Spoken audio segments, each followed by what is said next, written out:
In 1964, a young woman named Kitty Genovese was attacked outside her apartment building in New York, and according to the story that made headlines, dozens of neighbors heard her screams and not one of them called for help.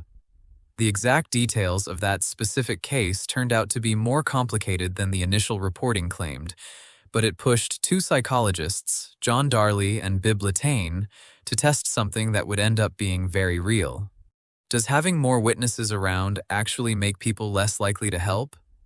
The answer, it turns out, is yes, and it's called the bystander effect. In their experiments, Darley and Latane had participants believe they were part of a group conversation over an intercom, and one voice would start faking a medical emergency. When a participant believed they were the only other person listening, about 85% of them rushed to help. But when participants believed 4 other people were also listening in, that number dropped to just 31%. The people in the group weren't cold or uncaring. They were experiencing something called diffusion of responsibility.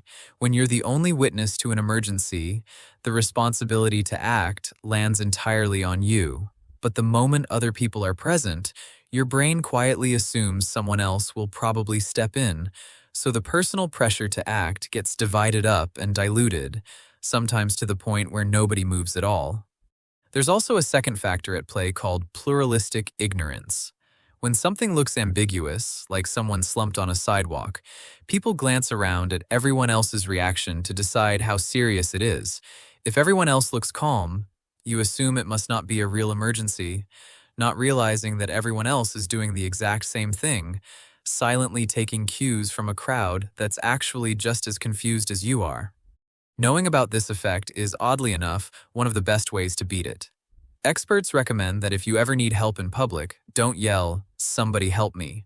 Point at one specific person and say something like, "You in the blue jacket, call an ambulance." The responsibility lands on one identifiable person instead of a faceless crowd. The diffusion breaks instantly, and people act.